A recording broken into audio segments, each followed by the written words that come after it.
sitting right here, waiting to say, step out of your corner. All right, I'm Instructor Z. We're here at the We have a participant who's going to talk about his kit. I'm going to talk about my kit. Some key differences on application are going to come out. We're going to talk a little bit about why we have some stuff on his kit, why we have some of this stuff. We have some other examples that might show up. Tell us about the kit that you have set up. And I know your professional kit for medic work is a little bit different. Yep. Tell us what you got. 3 mags, little admin pouch, multi-tool, just generic trauma shears. I get padded shoulder pads, and then a little dangler. My biggest thing that I specifically run, some medical supplies, not for me. I run an advanced airway and a bleeding, because I don't like to carry my bag all the times in a house. I a lot of times leave that at a doorway, but it's nice to have not necessarily just basic stuff, but a little bit of advanced stuff if I get caught in a position where I can't get to my bag right away. Comm stuff, really just run a slick back, because I do throw a med bag on the back and I don't like anything interfering with that. Only running 3 mags on my plate carrier. I don't like a lot of extra weight because I just like to move around a little bit. I'm a smaller frame guy, and I don't like just a bunch of shit hanging off while I'm trying to work on people. So like you've got 3 mags up front, right? Yep. What are the chances that you are ever going to need more than Never. 3 mags? Never. Literally never, right? More than 1 mag? Never. Very rare. If right? I'm shooting anybody, like Yeah. it's not a good day for anybody. So it makes sense, right? So you've downscaled a bunch of your stuff to Yep. fit specifically your application. Absolutely. Nice. Yeah, you're rocking the structured cummerbund. Do you like having all the structure, or is that just like how the plate carrier is set up? Or So this is a new plate carrier for me. Like I've not had this for very long. I think I'll probably like it a little bit better once I get it broke in. So far it's not bad. I don't have enough time running that cummerbund to really say. okay, and you're not hanging a ton of gear off of it or No. anything, so it's not a big deal. Yeah. Tell us about your helmet. This is, I don't even remember what brand of helmet this is. Honestly, I got it at a local hardware store. It's just a level 3A with Ear Pro. I've got a external battery pack and a G24 mount. But yeah, pretty basic. Just run extra batteries and counterweight if I need to. Yeah. And you like having the helmet mounted Ear Pro? I do. Yeah. Yeah. Just what you're kitting up in the back, and you're just like, all right, it's all there, no problem. And I keep some just little disposable foam Ear Pro in there too. Tell us about your belt. My belt, run a Glock 45 Acro X300. I've got my personal IFAK, shamless plug Blue Force gear micro. Love that you can pull it out either way. It's got everything that I need for me. Another Blue Force gear dump pouch, and then S-Tac Kiwis. And my gloves that I just hang on. I like having a carabiner. If I hang fluids, if I hang blood, anything like that, it makes it just a nice little point, because none of those they just have a little hole, so it's nice to be able to hang that off of a door frame or a tree limb or whatever you need. Oh yeah. Or even like your own shoulder if you know you're working on a guy forever, that kind Yep. of thing. You want to tell us about your GAT, Derek? Yeah. So I've got a 16-inch Geisley Super Duty. I think this is a Sig Romeo MSR dot. I've had this for forever, and I think I got this in high school, and I just rotate it between guns whenever. Surefire Scout and a Holosun IR laser illuminator. I also run my laser pressure pad up front with my white light in the back, so I really have to also change my grip so I don't discharge that white light. Running a Huxworks Flow TI 556 can, and yeah, Haley Strategic sling, padded sling. So you're doing entirely like large unit supported urban operations, right? So like your time from injury to higher care is usually pretty short, right? Less than an hour. My kit is set up very differently with a very different intent. So it's still supported urban operations with this kit, but the time to care is way more extended because no one is coming to get dudes that go down for much, much longer. We don't necessarily have people waiting outside where their essentially entire job is to get a dude off site. Mostly that's up to us. So starting with the carrier, I'm rocking the Spiritus LV119. I've got the over the beach. I still love having that over the beach factor just because dealing in all sorts of adverse conditions, just to have that drainage and drying effect to dump that water. I'm not doing any maritime operations, but I like that if it's raining, I don't care, right? I don't need to throw that poncho over and worry about this thing getting saturated and weighing 8,000 pounds. I'm running 4 up front, and this is the Unobtainium Gear sleds in 7.62, so I can put SCAR mags in there, I can put DMR mags in there, and my M4 mags fit just fine. Very different mag and ammo capacity philosophy. This is for more of a prolonged gunfight. So I've got 40s and then 130. This would be more of an E mag, like, oh, if I'm down to the 30, I can feel it tactily, and I would know that, okay, this is the last mag on my kit that's full, that hasn't done some attack reload or something. And also, it just is convenient to fit underneath my PTT. Thinking about PTT, I'm running the Silinx in-ears. So I love these. Not everybody has the same experience with these.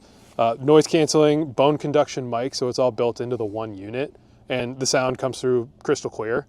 The only issue I've had is that the foam in the cold stiffens up a lot, and you just have to warm it up with your ear before the mic is going to work super well. But other than that, these have been incredible. Plus, if I know that we're doing something super dynamic or explosive, then I can just throw muffs over the top of these, and now I'm double ear prone. So this is my operating IFAK. So using the MARCH acronym, right, so this is a stop the bleed kit, and then I have airway separately in a ruck. This is, I mean, there's a tourniquet in here, chest seals, quick clot or combat gauze now, right? All that stuff is right in here. I keep this in the front because it's easy for me to get to and operate without yard sailing everything everywhere. And then on the back, if someone needs to work on me, they can just pull this out and have the whole tab. We'll go to the side. I keep an empty Gista pouch. I can fill this with frags, smoke. If we're doing more field operations, and I've got a little admin pouch that's got a notebook, map, pencil protractor, all that stuff, compass, that just, it's one contained unit, can slide right in here. But if we're not doing that, then I can just keep this clear for anything that might need to get dumped in there.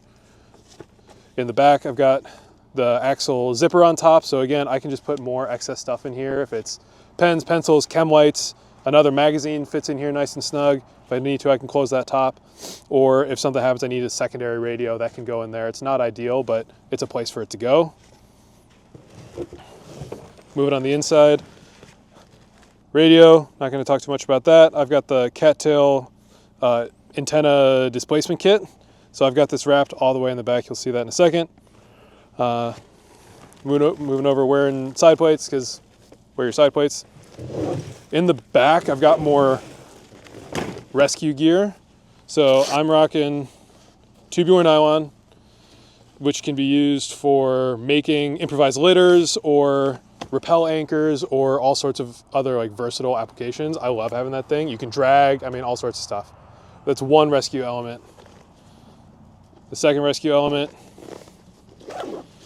is a quick litter. So same thing, if you know, we need to, or we have the time to evac with more people holding onto this litter, then it's got, I think, 8 carry handles. And so we just deploy this real quick. It's also a good use for, you know, very, very basic exposure management for a patient. So you just lay this down, you roll them right on top of it, and now you're getting them off the ground even a tiny little bit. Prepped for exfil, you wrap them in your emergency blanket if you have time, that sort of thing, and it's all contained in one package. And it's easy for a buddy to just rip that out. Moving up top, so I took the Spiritus Molly panel so I could put spud pouches up top. This thing is gonna hold way more than just, you know, a couple of frags or a couple of bangers, like some of these smaller back panels that you see. Good example down here. So this one has these tuck tabs, which is nice for these bangers, but you're not putting a smoke grenade in there easily. It's elastic, so you might be able to pull them out, but on these, right, I can run smokes up here, I can run bangers, I can put, if I really had to, which I kind of never would, but you could put 3 M4 mags in each one of these, and now your buddies are never gonna run out of ammo. I don't know, it's versatile, that's what I like about it. on the bottom. So this is my personal use IFAK, and unit SOP, I've got it noted with this red tape. So if something happens to me, you just rip that off my back, and this has all of my personal IFAK stuff in it. Just to note that cattail we talked about, so that wraps all the way around. So I'm getting it off of my body using that plate as a separation. What that's gonna do, even with these omnidirectional cattail antennas, it is gonna shield some of that signal from going forward. And so it's any kind of signal management that we can do, even if it's minimal like that, I'm gonna do it, right? Because the last thing you want is to got based on your radio, all of a sudden there's a drone overhead and now you're dead. With this, with the plate, I'm getting, and my body, I'm getting just a little bit of signal shielding, so most of that signal is going backwards. I'm a nerd, and I like using the Xilinx Ear Pro. Cable's just not quite long enough to route all the way through the shoulder stock. And so I also have these like Cry trifolds on here just to have a little more retention on these so that they're just enough where I can turn my head without pulling on the cord, but not so much that it's like flopping everywhere. They stay on the front. I've been super happy with this kit. Ran it overseas a whole bunch in different configurations, but for now this thing is working great. Moving around to the other side cummerbund, I'll keep another GP pouch here. So if I'm guns, I need to throw a frag or a banger, I'm gonna stow that weapon and deploy that device, right? It's coming out in the right hand, generally, right? If you need to switch, you can. There's your grenade. It's coming off that right side, but I don't have a whole lot of stuff past that on the cummerbund, so that sidearm draw is a little bit easier. So with the helmet, so we're both rocking helmet scrim. I think helmet scrim is real low-hanging fruit for disrupting your silhouette. Is it super necessary all the time? Maybe not, but does it break up this very like unnatural shape of a perfect dome? Absolutely, right? So I like having the lighter colors because it's a lot easier to darken these colors than it is to lighten a darker color. So I've got this like arid or desert tiger on here also. It's all about the drip. G24 in the front. I've got power cable for this battery pack. So I run a battery pack for my thermal, not for the nods themselves. If I wanted to, I could do a second one. I'm playing with it, but for now, this is just to run the thermal. Super small Princetek IR red admin light. Battery pack on the back. I have an extra counterweight because I'm rocking the MH1 low light housing. It's all magnesium, so it's bulletproof, but it is on the heavier side. So I've got an extra counterweight back here. Up top, I've got the, oh God, I don't remember what these are called, like the Stingray, Manta Ray, something. It's a IR red and green strobe. What I like about it is that all the buttons are super clicky tactile, so I will never accidentally use a red when I need to be IR or whatever different combination of that. You're always going to know exactly what that's going to be because you can feel it and you know that it's not sliding on its own. The other thing that I forgot to put on the table, I have these extra straps here for the OpsCore solder mask. So if we know that we're going into, even if we're spending a ton of time on the range shooting suppressed, that's just a lot of lead and carbon and gas and just nasty stuff that you're putting in your body. So I like being able to have the solder just to catch at least a little bit of that stuff. Definitely not rated for like CS or riot agents or chemical, but just to preserve a little bit of my health while we're doing this profession, having that stuff is super helpful. And then these tuck away super easy, no problem. Moving to the belt. So this is empty right now because I was redoing some of what's in there, but this is another IFAK set. So this is normally where I would run my airway kit right on the back on the lumbar. It does get, tell me if you run into this at all, like it gets bulky back here. And so sitting in a vehicle forever kind of sucks. Managing that is a trade-off that I choose to make of being a little bit uncomfortable in order to have everything I need. Ideally, I'm not running an extra backpack if I can avoid it because I'm rocking a back panel and now that's just covered up. And I don't want to ditch that pack somewhere and then have to worry about it or not have what I need when I need it.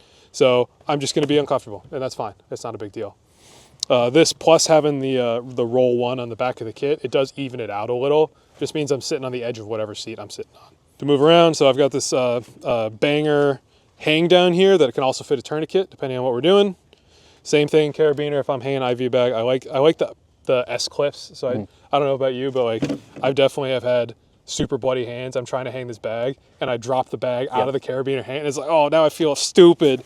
But with the S clip, right, you're only doing the one side.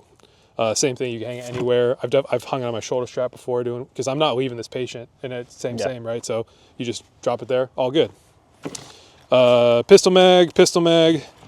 I have an M4 pouch back here, the defense mechanisms, on the defense mechanisms belt. This little guy is hilarious.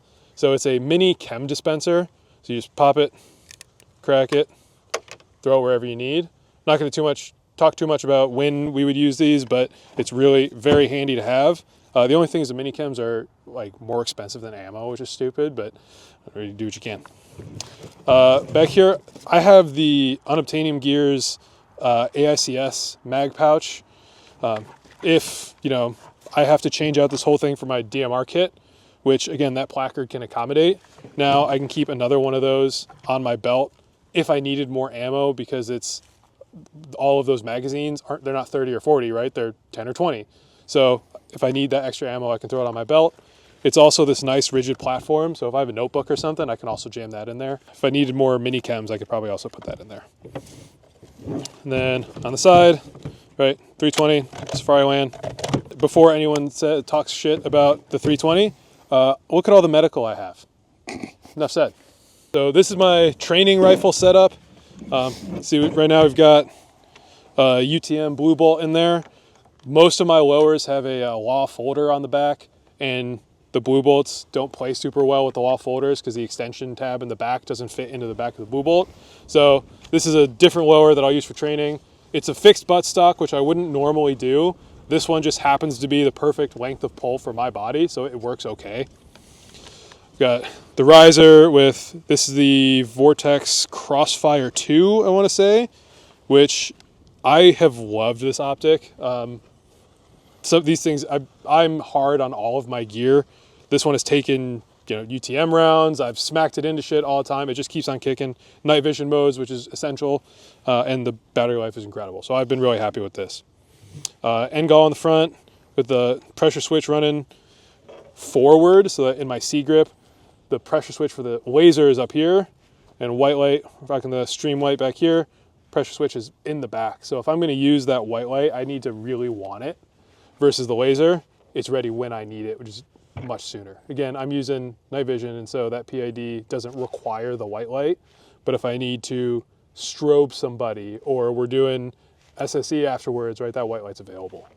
Little hand stop, and then again for training, it's a blue can, but normally I'm weird, and I've been running the Gemtech Halo 2 suppressor, which I like because the muzzle, it fits on A2 bird cages. The sling is what I found at a surplus store when we were going to a competition and I forgot my sling. Training setup, not a big deal, works great. So two very different applications. You see some similarities. Again, I didn't see anything in your kit. I tried really hard with my kit to just not have anything I'm not going to need. Yep. And if I'm guilty of this for sure. If I have space, I'm gonna fill it. Like we talked about that one the just a pouch on the front that I keep open. Like somehow stuff always ends up in it, even if I wanted to stay open. For me, being a larger frame dude, I'd rather just be stronger and have more stuff because that doesn't bother me as much. I'm the complete opposite. I fucking hate clutter. Yeah. I would rather run a completely slick carrier and just deal with it. So two very different philosophies, two different kit setups. The way you set up your kit should match your needs and purpose. There's no LARPing Gucci shit on here. It's just what you need in the moment.